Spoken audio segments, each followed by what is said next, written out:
So the Riftlab clash is officially coming to a close as we get into trial number 2. The first one happened, probably a month and a half ago now.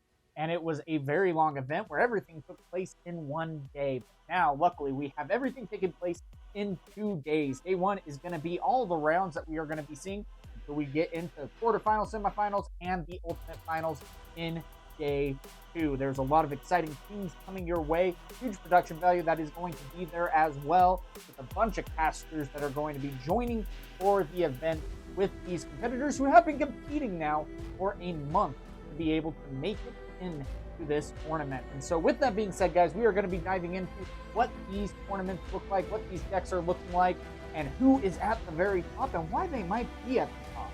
Let's go ahead and dive right in.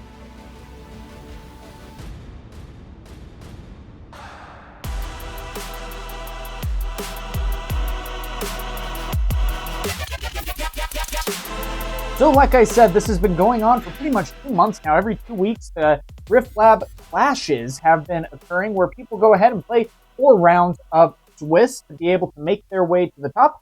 And those who are at the top will then be able to go ahead and get into the max amount of points to help climb up the leaderboard. And guys, we've had some really interesting, competition that's been going on because we've seen not only people bringing, maybe one certain kind of deck or, they bring Yi every single week or things of that nature. No, it's been more intense than that because we've even seen something like Prismaticism, who 1 week would bring Emo, and then the following week he'd bring Annie, and both those times he would go 4-0. And that is also saying how skilled, these people are as competitors because, yeah, they can almost come in with any deck and then still be able to do good. And this is going likewise very differently than what we've seen with the China tournaments as well, where it is very dominantly Kaisa, Yi, and Victor, though Victor, who knows why, with the 2% conversion onto Day 2 in China regionals. I don't know.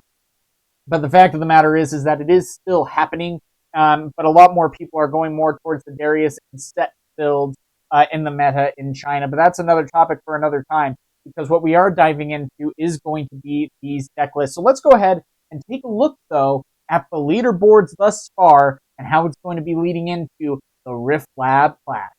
So with this being said, this is going to be a very interesting standings because, again, these are people who have gone ahead and competed every week, and then also not only that, been able to get to the very top to get the max amount of points that they can get to lock in their position at this Riftlab Trials number 2.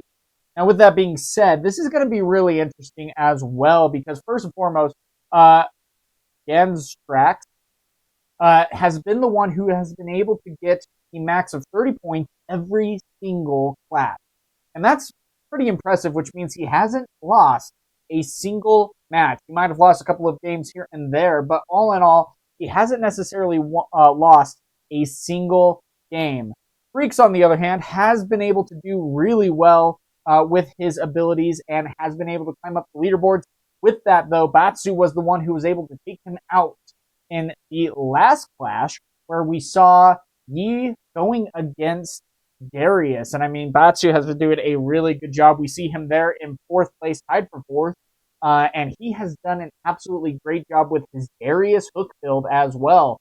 Currently, he's taken it to 2 of the clashes, the 2 most recent ones, and has managed to go 4-0 every single time. And I think all in all, he's really only lost 2 games in particular with this deck. Otherwise, he's been able to go undefeated the entire time. So a great job with him. And I'm going to be curious to see what he's going to be able to do with Darius Hook. And I mean, that's going to be interesting because in the first Riftlab Trials, we saw a Darius Hook that was actually able to take the finals. It was a Darius first set and a very exciting match at that. And so, likewise, though, Prismaticism, very interesting competitor there.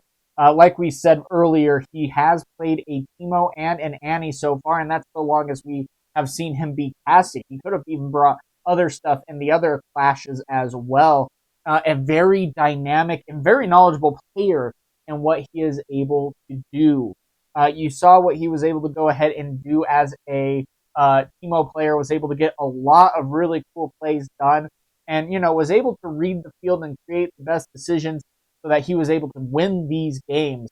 And so it's going to be fun to be able to see how these guys are going to be able to go ahead and manage the top. Now, with that being said, we don't know necessarily a whole lot of these players' deck lists, or even in particular what they are going to be bringing to this final trial. So, with that being said, it's going to be fun to see what ends up kind of diversifying this meta.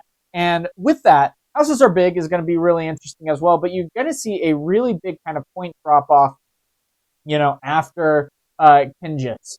And with that being said, honestly, Sarcastic has been a really interesting player. We have a deck list that we are going to be looking into because he is one in the last clash that actually ended up bringing a victor. And that's going to be really peculiar in particular because Victor just hasn't necessarily done very good in this meta at all. Like I said, in the China regionals and tournaments of that nature, they haven't necessarily really been placing. You would see like 80 decks that are brought day 1, 2 that basically made day 2, and they've been having a 2 to maybe 4% kind of difference in what they've been able to do on their day 1 to day 2 in China. Now, of course, honestly, Sarcastic does have a little bit different of a build than what we've seen in those China regionals, and we were able to see what it was able to even do against the Kaisa as well. And man, it was a very interesting fight, and we got some video footage to also show you of that as well. Presto and Sold Out, probably one of my 2 favorite players to be able to watch in this. Presto has just been able to do really good. Sold Out, he's in a league that I am running currently as well, and has been able to really climb up the leaderboard and prove that he knows what he is doing. Now, the difficult thing with that is that there are a couple of times where he is bringing a little bit more of the off-meta stuff. You've seen Sold Out, for example. If I remember correctly, he brought an Annie deck and just wasn't necessarily able to get Annie moving as you would hope. And so, unfortunately, Sold Out did lose a couple of games and also lost a couple of rounds, which is why he is at 48 points here. But I'm going to be very interested to see what Sold Out and Presto are going to be bringing to this tournament. And again, it's going to be so fun to be able to even do a meta report of that trial after it commences. And so it's going to be a really long day. We got a lot of, like I said, really great casters coming your way. I'm going to be there casting on the main Riftlab channel as well. And just like I said, we have a huge amount of talent that is going to be there. You guys are going to be excited about that. Now, Lolo TCG, really great player as well. He also has recently joined the league that I end up running, and he has had some really great plays that he's been able to get done. Now, likewise, he's at 38 points, but again, the thing to keep in mind is that with these 38 points, you're not necessarily saying, oh, well, out of the 4 clashes, this is all that they've been able to do. Instead, out of the 4 clashes, they might have only been able to get to 2, maybe 3 of them in this case. And so we've been seeing kind of what this is doing. Now, Vikings has a really good one, 10K Turnip, really great player as well. T Simple, really fun guy. And a lot of really just dynamic people that I've been able to get to know during our time in this community. And so it's been so fun to be able to see these competitors. But what are the deck lists that these players are currently taking? First and foremost, we're going to be taking a look at Gans Trax. And what he has been taking was Darius. Now, of course, for those of you who don't know, Darius has the ability that after you have already played a card, you can go ahead and use your legend ability to basically add 1 additional rune. And so that's going to be really nice. A little bit different than what the Kaisa ability is, where you just go ahead and Kaisa can pay the power cost of a spell, which is also really dang good. Now, on top of that, we have Zarn Warrens, Trifarian Warcamp, and Candlelit Sanctum. Now, this is going to be an interesting one because when you conquer here, you discard 1, then draw 1. And that can really help kind of get out some of the fluff that you need to get rid of. It's like, you need to see the Darius hook or, the baited hook going on here. And I mean, this is the bread and butter of the deck. And so you go ahead and kill a friendly unit. You can look at the top 5 cards of your main deck, and you may play a unit from among them that has the might up to 1 more than the killed unit, ignoring its cost, then recycling the rest. And so one of the best plays that you can do, of course, is going to be the Spectral Matron, and then being able to go ahead and dig back out Vanguard Captain. So literally for sacrificing 1, you get so much back. And I mean, especially if you go ahead and sack a Vanguard Captain, then go ahead and find the Spectral Matron, get back the Vanguard Captain, and you just go super wide, super fast. It's real crazy to be able to see. And the big thing about this deck, too, is that it is able to move so fast and can have potentially one of the greatest first turns that you have. So if you are going second by chance, you can go ahead and play like the Daring Poro, which is really good. Then go ahead and activate your Darius Legend ability, and then play out a Noxus Hopeful. So just like that, you are going to be able to get out 6 might total in 2 different units. And if your opponent misses out on their turn 1, you very well could just go ahead and take both battlefields and even then start reinforcing things. Now, one of the biggest things too is you are going to be creating a lot of tokens. Really great stuff there. And the Trifarian War Camp is going to be one of the biggest attributes to your deck, especially with Hook. You're able to get the Hook out and Trifarian War Camp, and you can go ahead and send just a regular 1 might unit token that you created. It can be at 2. Then you can go ahead and look at the top 5 and play a 3 might for literally just a token that you happen to create. Now, there's some really good stuff that you might be able to do as well. So if you do decide to go ahead and sacrifice Vanguard Cap using the Trifarian War Camp, then you can automatically go for something that has 5 might or less, which is just absolutely crazy. So you can pretty much get anything in this deck. You can go for a Kaisa, you can go for a Darius. Of course, there's only one in this particular build. Some people run more and things of that nature as well. Raven is going to be one of the best ones, though, that baited Hook end up finding, because if you do go ahead and you sack a token that is in Trifarian War Camp, then you can go ahead and find Draven, because his might is not increased until he joins you in your base. And so just like that, you can get just a 5-cost card for literally sacrificing a token. And so that's the biggest thing, is that this deck can get really crazy really fast. So that's going to be fun. And then we have, of course, the end game of Grand Stratagem. Vayne can definitely help take over some things. There are, 2 of the Falling Stars, which can be really good at cleaning up, especially against, Yeeb competitors as well, especially because it cannot be defied, which is a very big difference maker.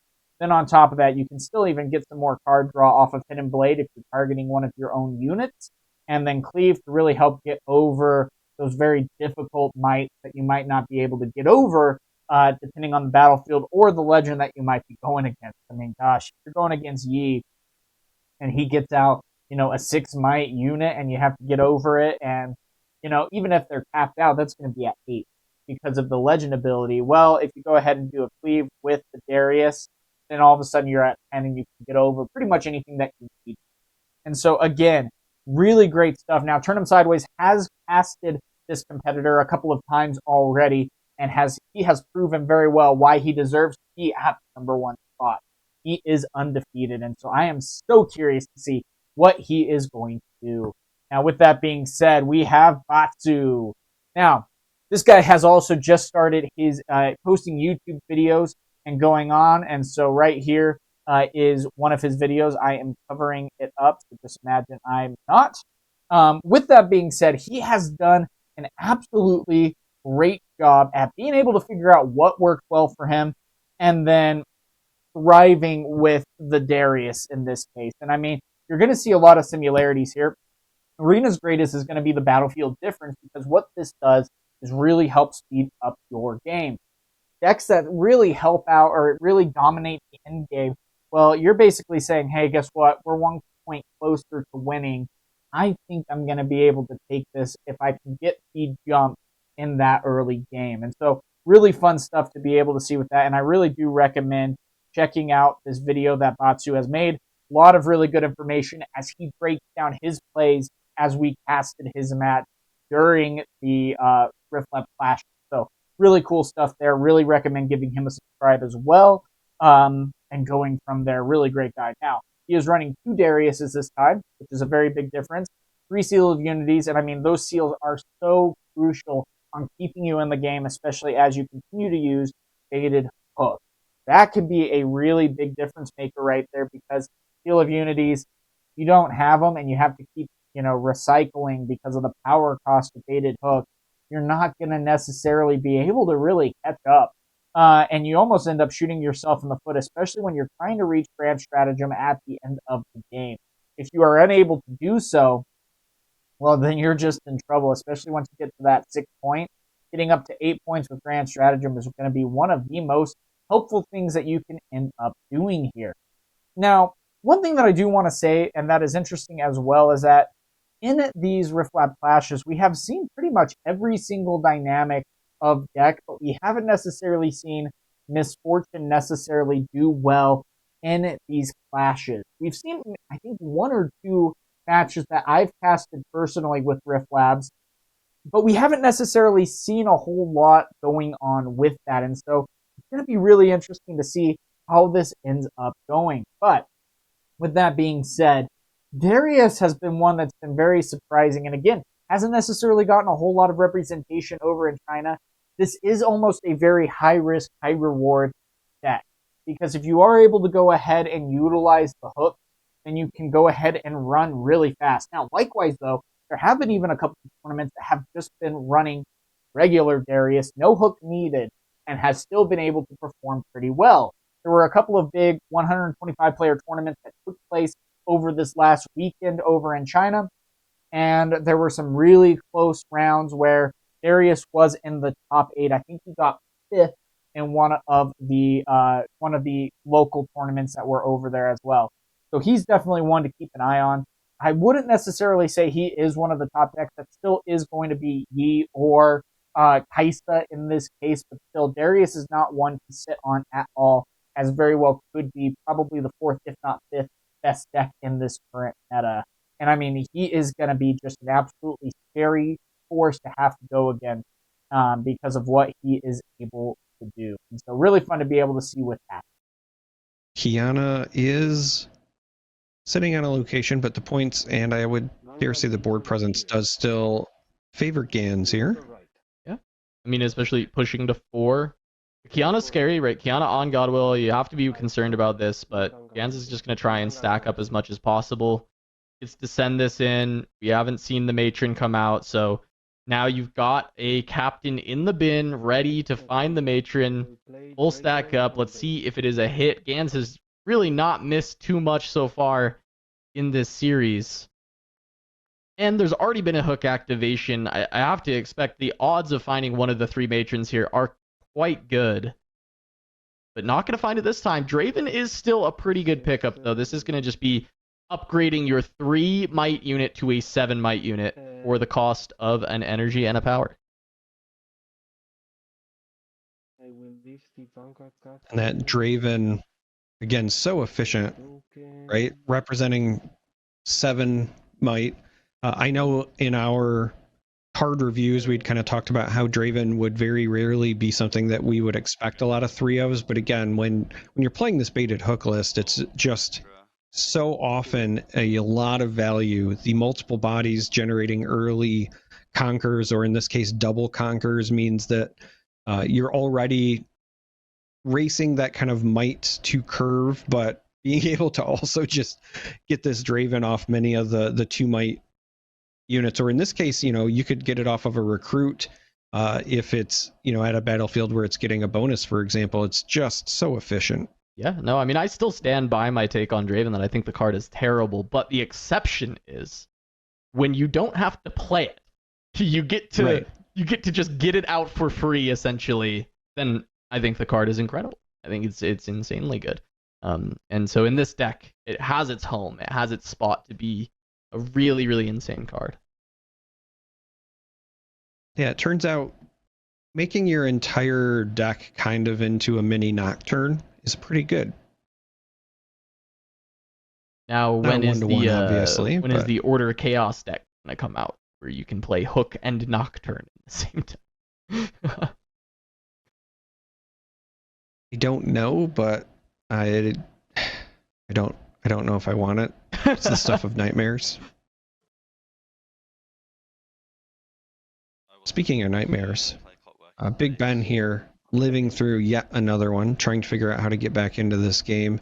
Has obviously a much better board state this game than in game 1, but still ultimately falling behind. Again, the points are really, pun very intended, point of emphasis here, because this Yi list wants to be as close to parity or in front as it can be, and it just has not been able to get any sort of traction in either game.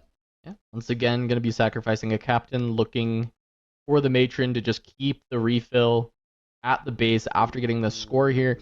And, we see that Big Ben has been able to hold on God's Willow, so the card advantage is heavily there. A lot of resources up. It's going to be hard to bust through the God Willow's Grove, but we may get to a point where Gans is able to stack the war camp so much that it actually can't be broken through, even with things like the Primal Strength, even things with like the White Flame Protector. It might become just too much because you get so many recruits on that point that you're getting just way too much value. But once again, this time around, missing the Matron finds Leona, which will help on the next turn to try and maybe deal with this Kiana. But it does slow down the ability to stack up this war camp, as it will just be a captain from hand.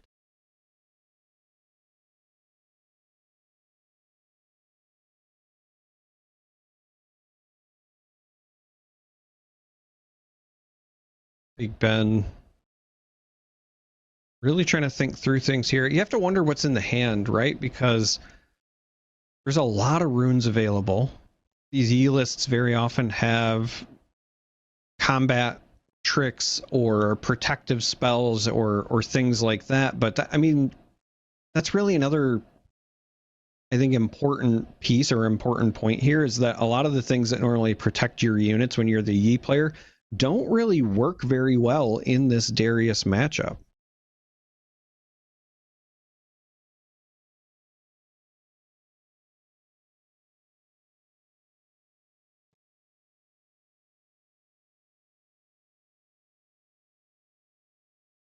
I'm just kind of going through the list here. We are in game 2, so some of these may have been sideboarded out, right? But Rune Prison is, I don't think, nearly as effective. Discipline here, you can buff your own units when it's singular, but not necessarily super impactful.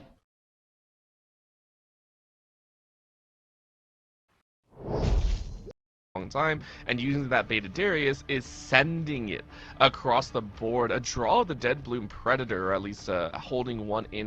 Number 2. Yeah. We don't have that target units. But is that going to be enough? Likewise, one of the most consistent people out there, that is going to be Freak's deck of Yi. Now, this is going to be a little bit different than what we've seen, but in the most recent tournament, Freak did bring this version of Yi. Now, he's been a couple of different decks that he's been experimenting with. There's been Yi decks that have been closer to the ground, where you just play a bunch of units. You might go ahead with the, not the Ravenbloom unit, why am I blanking on? Snapvine, the Carnivorous Snapvine. I don't know why I blanked on that term, or on that unit, but you've been seeing a lot of Carnivorous Snapvines. There's a couple of decks that just do a really good job at where you just need to go ahead and get 5 runes, and then you can really play your deck as the player. Likewise, we've seen a completely different dynamic with like Yi Ramp, which won the last China regionals in Hangzhou, if I said that correctly. Probably not, but with that being said, was able to go ahead and do really well. Now, the meta for that specific regional did not have the correct sideboard necessary to answer the Yi ramp, and it really caught people by surprise.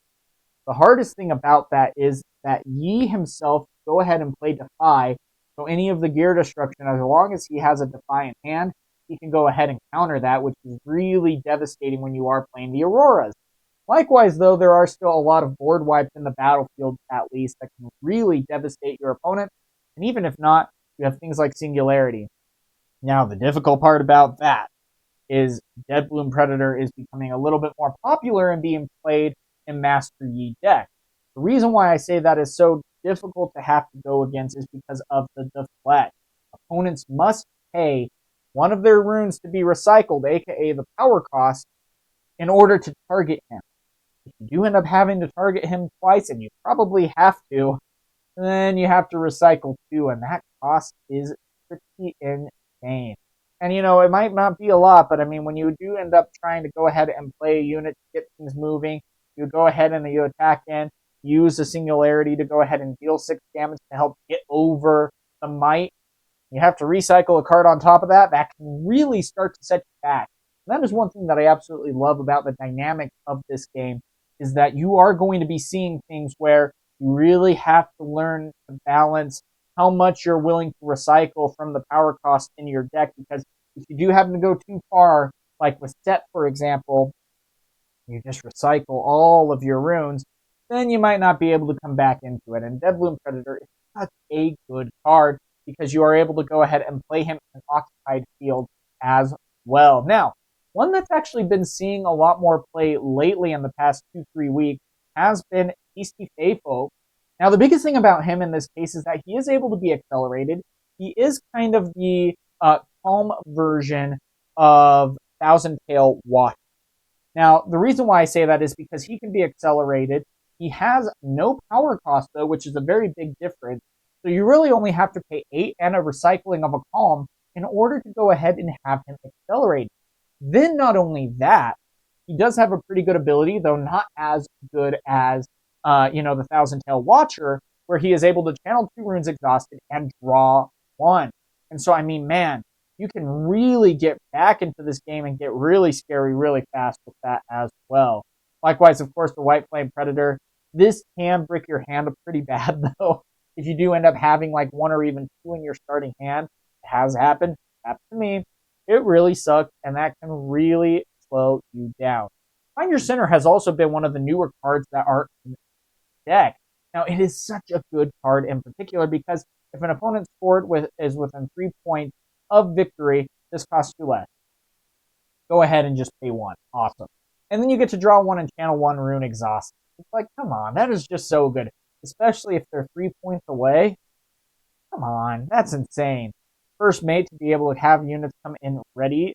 Hourglass, where if you do lose anything of value, you get one of these guys out. Well, guess what? Hourglass, a little bit of insurance, because guess what? Those units are just going to go back into my base. And likewise, Hourglass can also be a hidden card, which is very crucial in order to be able to have that insurance. Now, there isn't necessarily any hidden destruction yet, which is really interesting, but there are some dynamics that you have to be careful of with your hidden cards, aka the fact of the matter of not being able to maybe target those units that are in the battlefield adjacent from you.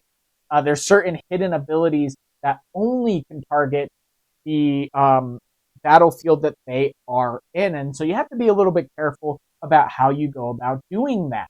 Now, likewise, they have Obelisk of Power, which is going to be really good to help speed up the game, especially when they go first. Startip Ink, which when you hold here, you may channel 1 rune exhausted, which again, just really helps you get further along in the game. And then Grove of the God Willow, when you hold here, draw 1. So a lot of things that benefit Master Yi holding, and it can be so difficult to try to get around that. And I mean, Freaks, again, has just been an absolutely insane player with these decks. And I can't wait to see what he is going to be able to do because, man, he is scary. And I mean, it's going to be fun. I really think he is going to be probably taking Yi, and rightfully so. He's been proving that it is exactly, a force to be reckoned with, and he knows how to pilot the deck really well. Likewise, though, he did fall to the Darius deck right here that Batsu was able to run. And that was some really incredible footage that we'll be showing here. You're going to just see this huge back and forth between both competitors and who's going to be able to win out. It is 3-3 right now in this game too, but the pressure is on Freaks being down a game. I think you're playing it just as well as you thought. Maybe I didn't give enough respect over. The sacrifice of the Master Yi has made way and paved the opportunities. Another Kaisa in hand. And you're like, dang, I really wish there were some spells, because right now, I think Batsu is kind of just hard relying on unit might alone, which is not going to overcome most of these other pieces. You can see right now both of the champions in hand. And for Darius, you're saying, okay, let's go ahead and get a little extra in there if we can. For the Master Yi, though, it's easy. As long as they defend alone, they get a +2. So every 8 turns into a 10, and every 10 turns into a 12. And that's going to be the hard part here, is you're hoping for one of these big moments to be able to find maybe the Coal of the Weeks, something to just try to get rid of those big units that are taking over the game here. And it's like, can I go ahead and find that? I'm able to build up my battlefield, but what am I going to be able to do with that? And I mean, here we go with at least a Darius. That's going to really make a difference when trying to move in, ready to get the second card.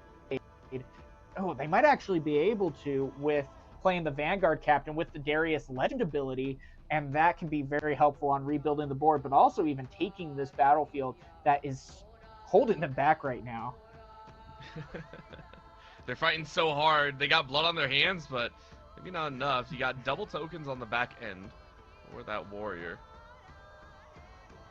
I wonder how you're going to force this one. Batsu still trying to decide. A lot of units played for. Taps out 2 more. Goes ahead and swings with the Legend themselves.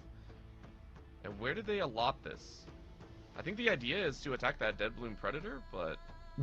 Yeah, because the Darius is going to have +2 now. And the biggest thing, the biggest detriment to Yi is when you go ahead and know you have nothing to worry about with what's in hand. And so you see that Yi is completely tapped out. Cool. I just have to deal with what is on the battlefield. That's it. And so, yes, can I get over 10? Yeah, I can. Okay, cool. Well, let's figure that out then. And that's exactly what you're seeing play out right here. Ooh. And sacking out on that end as well. You go ahead and hang on. You're up 1. But now you got to find a way to draw that Draven, which we've seen before. And guess what? If Freaks wishes, you have a couple extra units that you can power through, take over that God Willow once again. We've seen it before, and you're sitting on 8. But do you wish to expend that heavily? And this is an interesting thing, too, because you see, for example, that Batsu had a readied 1-might unit that he could have stuck in the other battlefield, and in so doing, would give him a point at the upkeep. But what I'm thinking that he might be wanting to do here is keep the Kaisa ready to be able to conquer a battlefield and be able to draw an additional card. If he would have sent another unit there, he wouldn't have been able to continue to fill up his hand, which he desperately needs right now, only having 1 card in hand. You know what? I can agree with that one as well. There's the second Dead Bloom Predator. We kind of expected this play here. You draw a Poro. The poor Poro comes out, and I'm wondering if Batsu was like, bro, really? Or, bro, yes, it's really up to you at that point. But, you know, I like the Poros early. Not always this late in the game. You're kind of hoping for something else. But there's that Kaisa that you were talking about. Go ahead and bring him out all the way over to Zaan's Warrens. Gather up another card, and it's another Poro. Man, that... All right, let's see what you draw. It's another! Bring all the Poros out. No. You get a Poro. That is the worst draw I think I've seen in a while. Like, we know he wasn't hunting for Poros. Yeah, but I mean, on the plus side, you still have a lot of utilization, again, that you might be able to do. True. But, I mean, this can just really set you back. I mean... Yeah. It just really hurts, but I mean, by you're the able way. to build up your board. Yeah, and it's like, well, they're cute and man. snuggly, but that's the last thing you need right now. We were This talking about, guy, what was it, like Batsu. we were talking about 1 to 10 chances, and that was like a 0.5 to something. Yep. Like 3 Poros in a row, man. That's exactly what I was going to say. Batsu defying the odds in the worst way, at least, but still. Yeah. On the other side, we take a look at Freaks. We were mentioning Freaks, hey, keeping up with the pacing. Now 6 and 6, very nicely done. And at this point, you know Batsu is kind of gassed out here. You have everything to play for. You can tap, you can play, you could also try and run it out, but the main thing is taking care of some of these extra creatures and taking over that board. I don't think it'd be bad to go ahead and sack. Yes, you are keeping yourself at 8 runes, but just hammering down an extra dragon in there and getting that protector in play might be able to stifle and steal this game away. We just crested that 10-minute mark. It's a turn of 2. And you're stacking up on top of the God Willow instead of aiming to clear. You're saying, I'll match pace, go 7 to 7. Yeah, and that's going to be the hard part because you don't necessarily have units with ganking, so you're going to go ahead and get the Dead Blue Predator out, then play your first mate to go ahead and ready up that unit. Great play right there from Freaks. Being able to take the other battlefield, get rid of a card, and draw a card. And this is looking scary right now. It is 7 to 6. And unless there is some kind of win con that could potentially be top decked, we've seen it before, but unless Batsu is able to do so, we are going to be seeing game number 3. I mean, that's the Draven, but just like we saw the Aurora last time, it feels a little bit too late. I think you can take one of the battlefields, but it's not enough to catch up, right? You're gonna try and lay it out though. There's a 3-1-2-2. If you were to play Draven here, you could potentially clear Godwillow, but you gotta know there's extra spells in the back end for Freaks to kind of play with, no? Yeah, and that's the thing though. That's the big part. It's like, okay, I see that my opponent has 7 cards in hand, and they currently have 3 runes that are ready. What could they potentially use? I'm going to go ahead and bring in my ready Kaisa, send everything over to the other battlefield, hope I'm able to find an answer. If he's able to even draw, like, for example, a Darius, potentially, then he can use the Darius Legend ability to go ahead and play out the second card, ready Darius up with 7, and potentially take the other battlefield. So, I mean, but again, you are relying on that top deck pretty heavily. I think at this point, you're glad you can rely on anything, right? Like, you're just like, Yeah. all right, I'm glad I actually have an option here, but we see the point count up. There it is, the 11 that we were talking about. This is going to be the difficult part for Freaks to actually chew through. 4 on the other side, manageable, but again, as you said, you want that draw. So, are you going to play it? Batsu trying to see if there's another answer or another option. We got the Kaisa. Now, Kaisa, of course, is pretty much the number 1 deck right now, though it is fair to argue that Yi is also, climbing up those ranks. I mean, it's been back and forth. We've seen Yi been able to win some of the China regionals. Kaisa's been able to win some of the China regionals, but it seems like Kaisa's almost even taking a little bit of a seat back from how dominant Yi can be. Now, with that being said, Daughter of the Void, really great card. We said the ability before. It can basically cover the power cost of one of the power costs of a spell at any point in the turn. Really great card right there. Fortified Position, that's a little bit risky of a card, but again, this is something that Freaks was able to go ahead and pilot as well. This is another Freaks build. Fortified Position, though, can really bite you in the back, especially if a Master Yi competitor ends up going against it. Now, of course, I think this was a deck that Freaks played 2 clashes ago, if I'm remembering correct. And so there might even be a couple of different changes. Reaver's Row is a different one as well. When you draft, or when you are defend here, you may move the friendly unit back to base, and that just gives you a little bit of insurance, especially when you might be going against forces that you don't want to necessarily lose. If a unit of your opponent is in that battlefield as well, that's great. You have a bunch of different, spells that can just go ahead and take out those in Reaver's Row. Then you can take it and utilize the ability there as well. So really cool stuff to be able to see.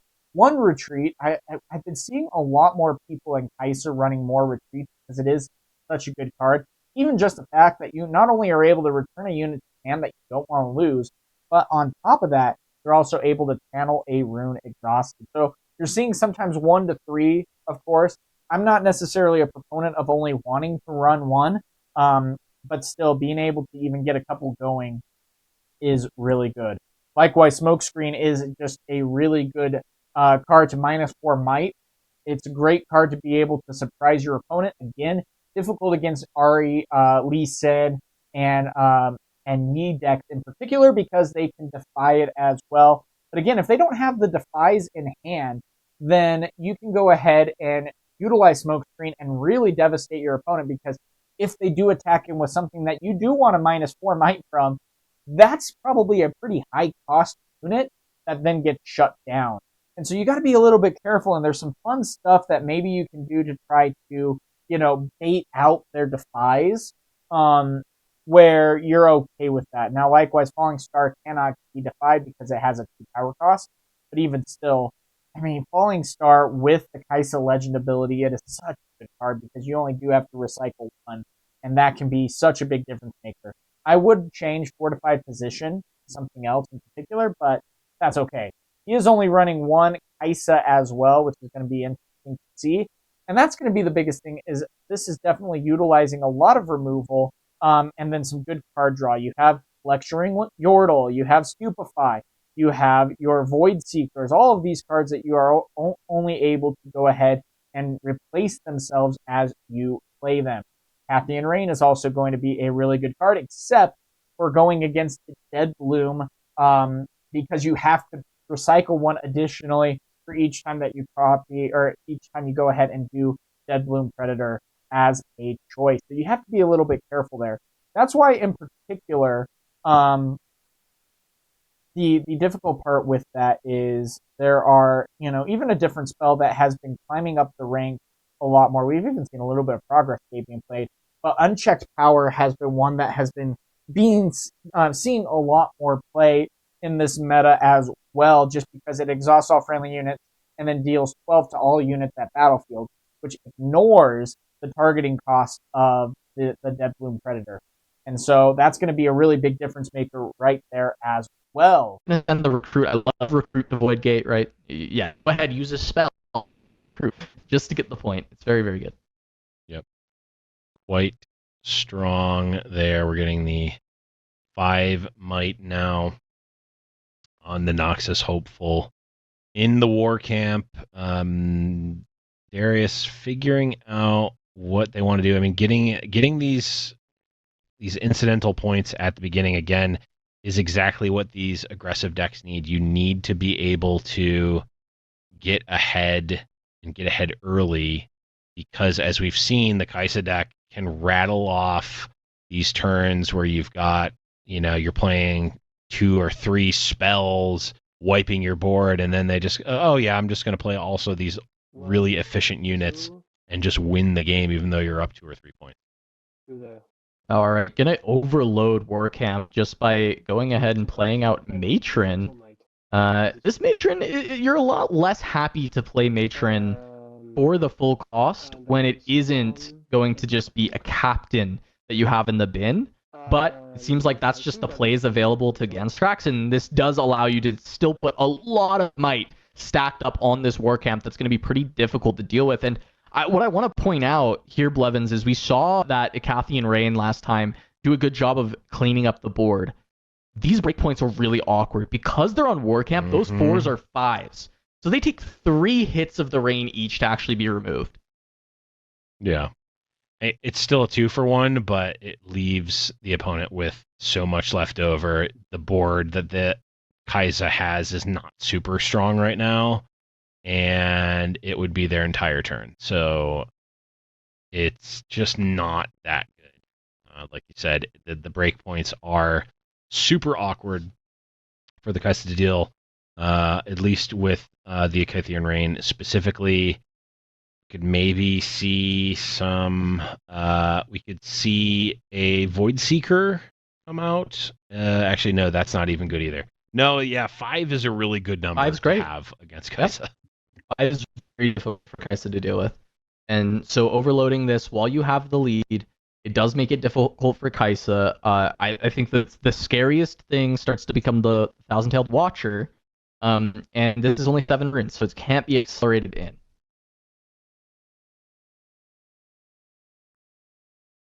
Yep. And even if, at some point you just gotta kind of concede the fact that the Thousand-Tailed Watcher can come in and take a board at one point or another. Like, it's really hard to put enough might into a battlefield that the Thousand-Tailed Watcher plus another unit or 2 can't take it over.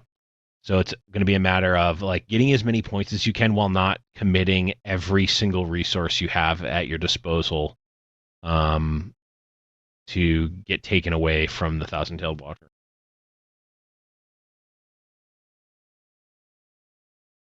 Freaks is doing a bit of math here, trying to figure out exactly what the line is. It looks like something that will rely on the student seems to be what's being calculated, and trying to figure out what the might total of that student will be when you're trying to send it in after casting a few spells.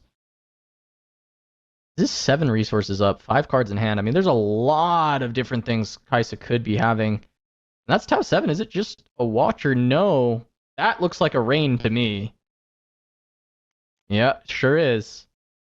Getting Rain. It is Rain. Yeah, I mean, you get to kill Glory Seeker, 3 times Matron, 1 times Faithful. Oh, okay. You can So 2 on the Glory Seeker, 3 times Matron. 3 on the Maiden, 1 on the Manufactor, 2 on this one. 3, 2, Okay. 1. and that's a clean Get a clear 3 of all for of 1. those. It does not get rid of the 2. Legion there. The Trifarian. What's that one called? The Obnoxious wow. Hopeful. That is tough. That Call to Glory, being able to save the Matron. Yeah, from the sideboard. That is What do you mean? It's that is shit. strong. Fuck. Yeah, that I is, didn't come right. Okay. and it makes sense. The Call to Glory. This is certainly the matchup that you want it for this exact reason, where you're putting on enough pressure. You're using the tempo, the point advantage you get early to force your opponent to make these inefficient plays early when they don't have a lot of resources and cards in hand, and you effectively like soft counter the Acathian Rain for the cost of 1 buff, which is certainly worth it. Yeah, and I mean, at this point, right, the card advantage isn't so horribly in Kaisa's favor as it has been in the past. It's 2 to 4, and yes, there's a Watcher or a Sentry on board for the side of Freaks, so certainly, he's going to have a lead. But now it's, do you trade this Student just to try and clear away this Watcher? But no, actually, the Sentry works, because the Sentry gets the +1 up to 2, so you can send the Sentry in, trade, and then send the Student, deal with this Recruit, and get a point for yourself. So it's still going to be a little bit of a lead here, I think, for Freaks when it comes to... Well, now, 2 more decks, guys, that we have to go over. Now, first off, this is going to be, honestly, sarcastic build as well. Very interesting one, because he did end up going against the Yi ramp deck and just 2-0ing.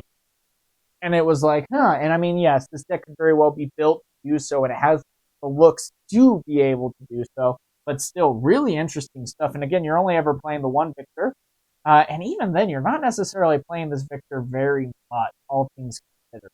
Now, Rifarian War Camp, Arena's Greatest, Candlelit Sanctum, we've seen them all before. Candlelit Sanctum, we haven't necessarily brought it up. When you conquer here, look at the top 2 cards of your main deck, recycle 1 or both of them, and put them back in any order. Victor as a legend ability is probably one of the best legend abilities for consistency. The fact that you can just go ahead and say, I'm going to pay 1 to get 1. Awesome. That is huge. And it has probably one of the best turn 2 scenarios that you can do, because you are going to be running so many different 2-cost units. I mean, right here, we already see that we have 8 2 costs just right off the bat. So the odds are of having 1 in your 5-card hand, great. Because if you're going second, you go ahead and play like a Ravenbloom Student. Activate Victor. Cool. I have 2 units out on turn 1. That is awesome. And, there's not a whole lot that you want to do about that. Now, of course, you could also change one of these out, maybe Candlelit Sanctum instead for an Obelisk, to be able to, when you are going first, play this, card as the selected battlefield, and then you're able to go ahead and play, your Ravenbloom Student and a 1 might unit token out on turn 1, take both, and just like that, you're up 2-0 on your opponent, and they might only be able to take 1 battlefield, maybe not even both, so then you would be able to hold and score even more on that as well. So really interesting stuff and fun things to see. Salvage, just in case you do run into anything that might be taking things out with Gears. You're going to be seeing things like Baited Hook with Darius. Could go against Auroras with Misfortune, with Yi, whatever it might be. Even with that, he has a couple of gears that he might be running. So running 1 salvage is a viable option. So sometimes it's a little bit annoying, but still it has the ability to go ahead and draw 1 as well, which is really great to be able to see. And I mean, it has very low to the ground cards. You are going to be seeing 2 of the Cruel Patron. You can go ahead and, as an additional cost, you kill a friendly unit. That's just going to be a 1 might unit that you created. Not a big deal. Consult of the Past to be able to draw cards. Sprite Mother again to hit that aggro. And then you got your late game stuff. Now, Harness Dragon, that's going to be really helpful to just go ahead and kill an enemy unit. But likewise, then you have Riptide Rex to deal 6 damage. That is not spell damage. That is just unit damage. Cannot be countered or prevented in that case, which is just really cool as well. You can still, of course, add things like discipline or things like that to the unit that's being targeted. And so there are ways to definitely get out of it, and so not a big deal. But grand stratagem, again, you're only running one, though, which is interesting, but you're more so relying on the Thousand Tail Watcher to really get those big wing cons. Now, Singularity is also going to be really good at trying to go ahead and deal 6 to 2 different units, so that not only can you go ahead and take back those battlefields, but hopefully getting the momentum going so that you can continue to hold the battlefield. And so, really interesting deck, and man, this footage was so cool to be able to see. Now, with that being said, I am curious. Now, Imperial Decree, I'm almost tempted to even just main deck this over even like the Salvage, for example, and going even 1 or 2 in this case, just because of how good it is. It can just do so much against a lot of those big units where Victor otherwise really struggles at getting over. Yes, you do have things like Thousand Tail, Harness Dragon, and even Riptide Rex as well, but even still, you can have a hard time when you're playing something against like a Misfortune deck, and it's like, well, how the crap do I get over a 10 might that they've got to play for free off of Aurora? How do you do that? And it can be a little bit difficult. In that case, well, Imperial Decree just says, well, I'm going to send in my 1 might unit, and they're both dead. Cool, thank you. And you can just go ahead and really clear out the battlefields that way, and then just take it and hold it at that point, and that can be a devastating cost as well. Unchecked Power, again, a really great card to be able to see.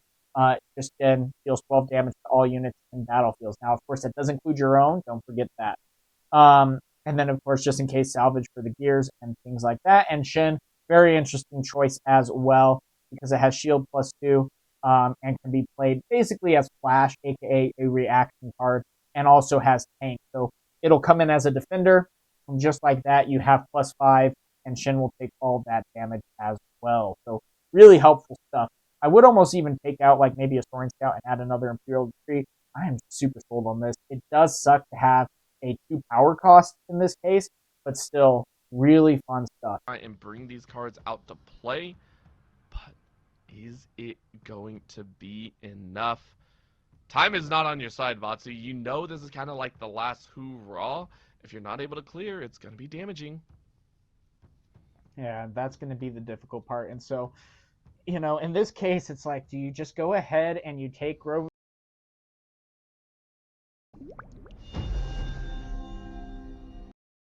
And you saw what the charm was able to do, taking out that Harness Dragon, because the Yi Legend ability adding +2. So not only are you getting the +1 from the War Camp, but you're able to charm them in. And I mean, you are looking at this utility, especially as we continue to build up our board state. And not only that, that was a great draw. You just watch as one of the Auroras got drawn and stuffed to the bottom of the deck. There we go again, Silent Knight. You were talking about that information game that can be played. And now because of that, if a salvage gets drawn, hey, you can play off of it. The problem is, honestly, Sarcastic hasn't drawn one because there's only one in deck right now. It's only game 2 where you can say, okay, I gotta toss in that second salvage or the extra 2 that I have in bank. Little twist of the battlefield, though, as you say, okay, there's time to build up. I only need about 3 more points. How do I save and continue to stack and pray that Bucky Boy isn't able to take both battlefields very quickly?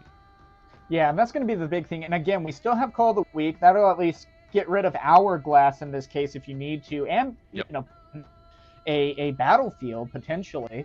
But on top of that, the Singularity, that will be a little bit slow to play, considering, because again, that is a lot of runes that you need to use to be able to use Singularity. Still, you are going to be able to hard hit both of these units and take care of them potentially. But again, that battlefield to get you to try to get to 9 points to be able to win a game, that could be the big difference maker here on taking game 1 for Bucky Boy. Let's see if they can do so. Honestly, Sarcastic kind of chilling out here, still trying to watch what they want to do. Full set. A little bit of an eke up. Adjustment of the cards. This is what everyone loves to do. You gotta have all your cards in the virtually right space. I always like seeing that also at like tournaments and everything like that. You watch a player just kind of shuffle and you get to watch all their, what I like to call lovingly tells at the end of the day, except this isn't really a tell, it's just like something that they would do to adjust, but Mhm. there are some weird habits players pick up, and I'd be very interested to see if they translate from the virtual tabletop to actual in-game play. It's just like, man, I'm so used to like spinning my card while I'm here, just waiting and waiting, and just like, don't do that at an actual table, please. Don't do that. No, and that's the interesting thing too, because yeah, again, there are some interesting habits, and like you said, tells that could really give things away. And there's been times where we've seen even some of those tells and casts that we've done in the past together, where people have maybe given away more information than they think. And now this is the big thing too, as well, with the war camp being out. Yi's at 7, and so Singularity would have to target the Yi twice in this case to be able to get rid of it. It's your own battlefield that you selected for this match is almost now working against you. Now, you do see that he is moving in 3 units, each one getting a buff up because of the war camp, but even still, not being able to necessarily utilize Singularity in this case until now that Yi is back into the battlefield, you might be able to do so. You go ahead and hold on, and all of a sudden, Bucky Boy better get some good draws. As we know, you have plenty units to play. You're just kind of wondering, are there going to be any extra behind? Does Honestly Sarcastic have a good way to cut you out? And there is a hidden blade available. You were able, I think you drew that just recently, so that's another way to cut out some of these units. So actually, Bucky Boy might be caught in a little bit of a crossfire. You obviously are going to get your extra unit behind, but you got to have enough. You got to be able to play enough to kind of counter against this. Yeah, and there are still some really good answers. We haven't seen necessarily any Dead Blue Predator, so there are still going to be 2 more in there. Now, Hidden Blade is going to be really good as well. We see Call of the Week coming out, taking out the other 10 Might unit in this case, but at the same time, the only counter that Bucky Boy has been able to find so far is Windfall, and has had no defies or anything else to really help get things moving. And so right now, you see Call of the Week clearing out the battlefield for Bucky Boy, and it's like, well, I haven't been able to find any defies. I can't do much about this now. Yep. You know what this reminds? This is why I was saying, when I take a look at the Victor deck, it feels very much like a culmination of 3 different types of decks. When you take a look at it, it's like token building with the Darius. You also got like the Kaisa spell reeling if you get the good draws and everything like that. And this feels like that Kaisa moment where you, as Bucky Boy, you're laying out units. You're like, hey, I gotta have it. And every time you lay out a unit, you are getting denied. This is fantastic work by Honestly Sarcastic to kind of keep the pacing up.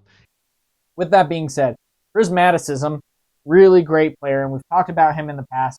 He has played a Teemo deck, which is really good, and we'll take a look at the Teemo right after this.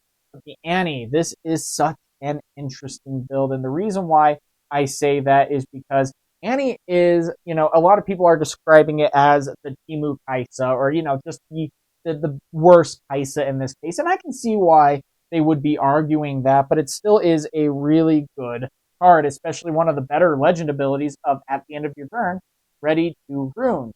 Now, unfortunately, the support that Annie necessarily has right now in just one set, not the best. It'll be interesting to see what happens when we get the second set revealed and released, because Annie could very well be getting the support needed to then go ahead and absolutely dominate this meta, because she already has such a good, such a good legend ability that can be met. And of course, we have Zon Warren's Dreaming Tree and Obelisk of Power. Now, Annie's ability as well is just such a good job. When you play me, return a spell from your trash to your hand. I mean, that can be a very big difference maker as well. If you just go ahead and you need another Void Seeker to be able to get things back, if you need another Fight or Flight, which really make a difference, that you not only getting points very quickly, but also maintaining and holding points. Fight or Flight is such a good card that cannot be slept on, and what makes Annie such a difficult card to, or such a difficult deck to go against, because you move a unit from a battlefield to a base. A lot of times you're seeing your opponent just go ahead and say, I'm just going to, you have a 3 might unit in there. I'm going to just send in my 5 might unit. And you're like, cool, well, thanks. Fight or Flight, your unit now goes back to base, and at the start of my upkeep, I'm going to gain another point because you have nothing else to necessarily attack into it. Really fun stuff there, and really interesting to be able to see. Now, you can move a friendly unit and ready it as well, and that's going to be really interesting because there's a lot of different plays that you can get going on with that.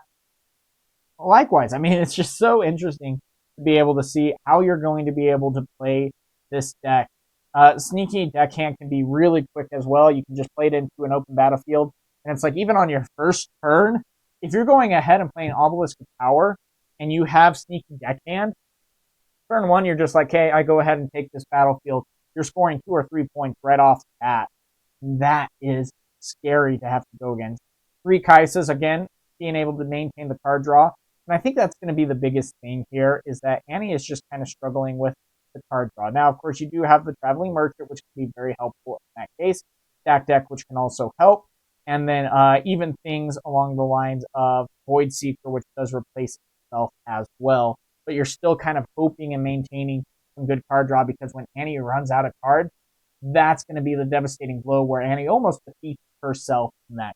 You got to be so careful about how you go about that. But still, really great stuff. And the side decks are really interesting. 2 Dravens in this case as well. That can be a very big difference maker, especially against Isa deck and Yi deck for that matter. Just getting up when you're at 5, 6, 7 points. Cool. Well, I'm at 6 points. Draven comes in. He's a 9. That's a big difference maker as well. Flash is really good too because you move up 2 friendly units to base. Another Fight or Flight. Rebuke is really good as well, except for the 2 costs of recycling. And return a unit out of battlefield to its owner's hand, but still, again, very great at being able to slow down, especially Yi players of the sorts. That's going to be really good. And I got to say, though, the Annie deck in particular, it really feels like Annie could be one of the most complicated decks that you need to pilot. There's so many different lines, and you got to be very careful, even about your mulligan, because if you end up not mulliganing correctly in this case, and you put away a card that you actually should keep in this case, you almost shoot yourself in the foot more because you really are struggling with the draw power that you might not necessarily have. And then just the bouncing around, being able to say, okay, cool, well, I'm going to play Fight or Flight on your unit. Do I want to play it now? Do I save it for another turn? Do I do a Ride the Wind and whatnot? And Ride the Wind can just be so good as well, especially like with a Vi going in with ganking. You go ahead and you sacrifice 8 of your cards, give Vi, you go up to an 11, you take 1 battlefield, then you go Ride the Wind, you send Vi into the other battlefield, you just scored 2 points. It's insane. Then on top of that, you can also then hide Fight or Flight on the Vi's battlefield that she's in. Okay, cool. Then you just send back the unit that is trying to attack into the Vi, and you hold and score another point. Then you can just go ahead and send Vi back over to the other. There's a lot of really just cool plays that you can get going with this deck, and why I am such a fan of this deck. I do think it still needs a little bit more support. I don't think that Prismaticism is going to be bringing this deck to the Riftlab Trials, but again, time will tell. We're only 2 days away to seeing. I can't wait to see how he is able to do and what deck he ends up picking because his Teemo deck is really insane. There was a hit over there on the Void Gate. There's the Darius drop. Double Darius. I like that. Let's go ahead and see what can be done, though. Maybe you can dig yourself out of this hole.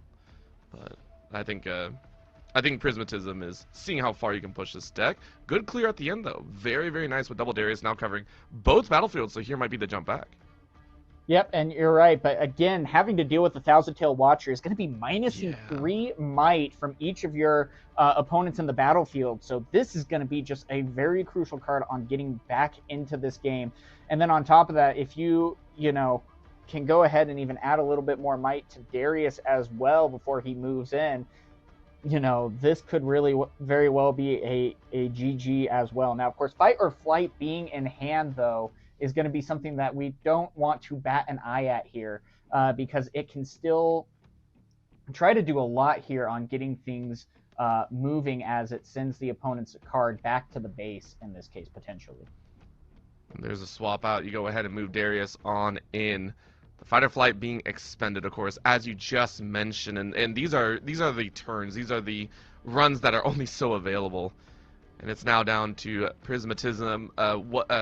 Was able to hold on. We're looking at a 6-7, so making it a little bit closer. But Corey just looking to try and layer in as much as you can. You got the Kaisa in hand if you wish to go ahead and play. Yes, you do. At the ready as well. Anticipated for the battle. Matching on that side. And the Dreamy Tree will be challenged. Kind of curious how you're going to amp up. Cleave is available. There you go. Block it out and still covering 2. Prismatism might have dug themselves out. Yeah, I mean, you're exactly right about that. I'm shocked by this, but I mean, great job at being able to do so. Drawing the right cards at the right time, finding the Kaisa was just absolutely huge, especially activating the Cleave with Dreaming Tree to then, on top of that, draw more cards to be able to use. And then, I mean, you have a lot to be able to utilize here, but it's 7-7. And depending on what is drawn in hand, I mean, both battlefields need to be taken here in this case for Corey to be able to, stay here.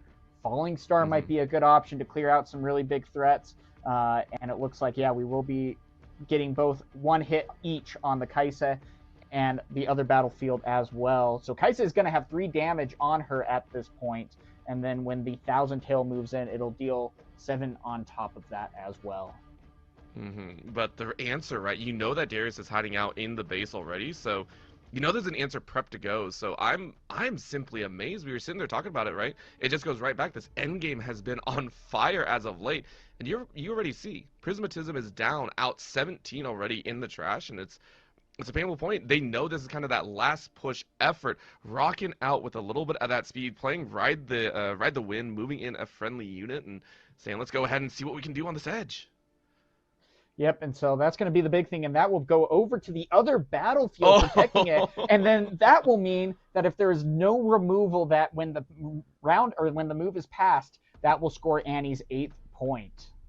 Oh wow, what a call down! Holding that, I believe, held that since some of the earlier turns as well. Really making sure to hang on to that one as much as possible, and I think Corey's just kind of sitting there going, "Well, dang, what am I going to do next here?" Just trying to look at the options here, and there's you got cards in hand, you can tap, but I mean, what viable routes are there for Corey now? Yeah, are they and calling that's just it? it. Is this? Yeah, they very well Yeah. might be calling it at this point, and so we'll see what's going to end up happening.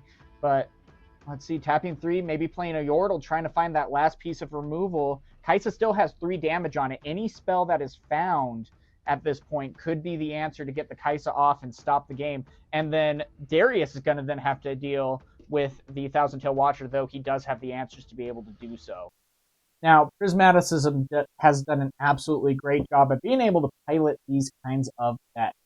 Now, first and foremost, we had Moyen, who was able to go ahead and do he was in the first Riftlab trial that went all day. And I mean, gosh, you were, in Europe and stuff, you were playing until 4 a.m., almost at the latest at that point. And likely, Moyen also came in and really switched up the dynamic of what Teemo can do.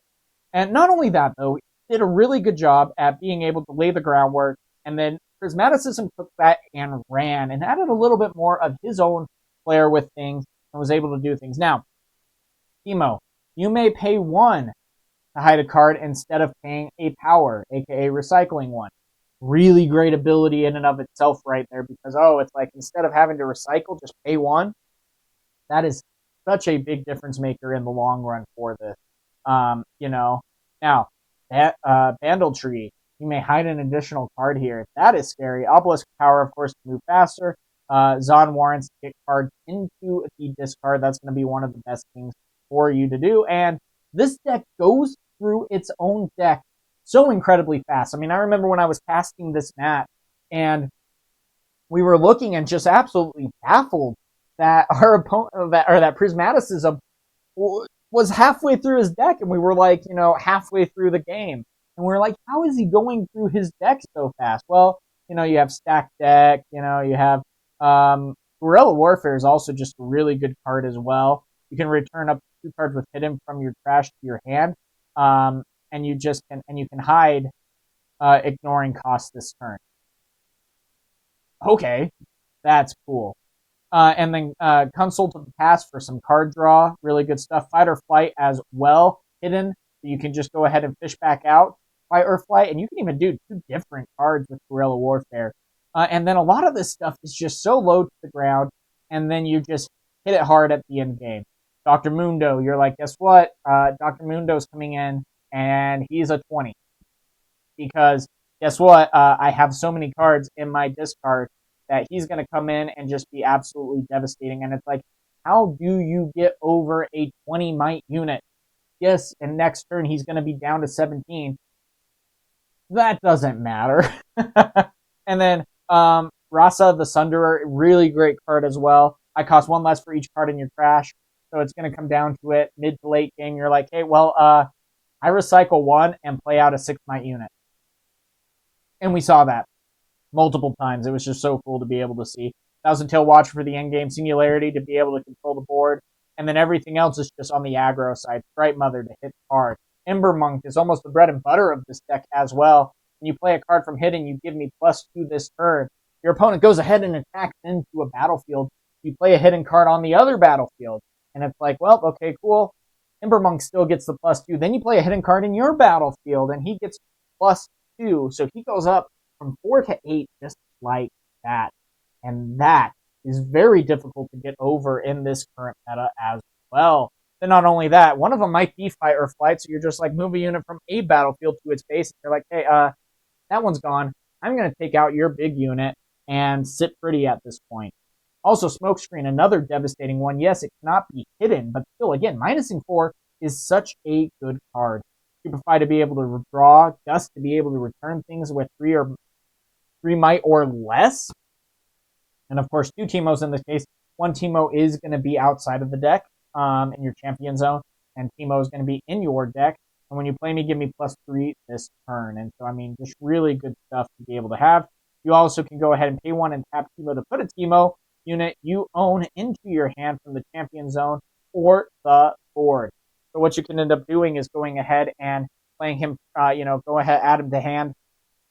And then after it even gets revealed on the following turn or things of that nature, then you just go ahead and activate, the ability, and you can just return him to hand and then replay him face down again. So there's a lot of really cool stuff that you can do with this deck. And it is a little bit of a juggle, but man, when you dive with this deck, it just feels so good, especially when taking down your opponent. You have some really great answers also in your side deck. It's just a very strong deck in and of itself and by itself, where you don't necessarily have a whole lot that you need to worry about at all. And -3 could be a very big difference maker as well. Well, to follow on to your point, yeah, there were so many cards in that hand which could have been terrible this game if they had shown up earlier rather than they've just been kind of an extra bonus left over. Because, yeah, they don't match up well into the rest of what the deck is doing. They have got, a lot of these traps have got limits on how powerful a unit they can even interact with. So, a different game where all those traps came first, we could see these big monsters on Kuzan's side just completely roll over a point and have no real reply. Yeah, exactly. And this is something that I absolutely love, that we get to have these kinds of tournaments and leagues and things of that nature before the game is even out. Because, you're taking a look at these hands, you're taking a look at this gameplay. This meta still feels very undefined in this case, and now you're seeing a Teemo deck which hasn't had a lot of representation. Now we're figuring out maybe more of a structure that makes this deck really competitive against, even a Volibear, and we saw him take down Master Yi last round as well in a 2-0, which is something that maybe we might not have comprehended a week ago. So this is such a cool thing to be able to see on what these decks are able to do, especially as a Blazing Scorcher comes down onto the field. We did see this from Kuzan before, so now we've got the chance. We've got the Volibear, the imposing Volibear, sorry to use his full name, active and ready to go. We've got the accelerated Blazing Scorcher, so we can maybe start coming in, getting some points, and also making Draven stronger as well. The problem is, it's 7 points to 1 in favor of Prismaticism. I mean, you know that if you go into the Obelisk, you're facing down multiple hidden cards, but Volibear perhaps is big enough to just bull through. And that's going to be the difficult thing here is, yeah, you're exactly right. And 2 hidden cards where this Volibear is moving into, that's going to be a little bit difficult to maybe try to figure out here. But still, you're able to kind of figure this out. And you might almost be hoping that the Dazzling Auroras is going to be hitting a Dead Bloom to really make sure that your opponent doesn't get the 8th point here. That's still going to be a trade, and now the other card is going to still be up at 6 might again. So you're going to have to figure out how to attack in, and I think this is exactly it, where he's going to be either going ahead and playing a Carnivorous Snapvine or trying to go ahead and get a Dead Bloom at the end of turn. But here we go, seeing the Stupefies coming in clutch here to go ahead and try to get those numbers down even lower. So instead, they're going to be trading. And here comes all three, just like that. Oh boy, we promised you, gentle viewers, a show here today, and David versus Goliath. I mean, you know, it's the story that's become famous for a reason. The little yordle that could. So it is going to be really interesting to see what happens at the Riftlab Trials #2 as we get ever closer to this tournament commencement. I can't wait to see what's going to be happening, what decks are played, the spread of the meta even, and what kind of surprises we have in store. Go ahead and let me know down in the comments below which competitor you think might be taking this tournament, and more importantly, what deck you think is going to win the Riftlab Trials. Go ahead and let me know down in the comments below, and until next time, guys, have a good one.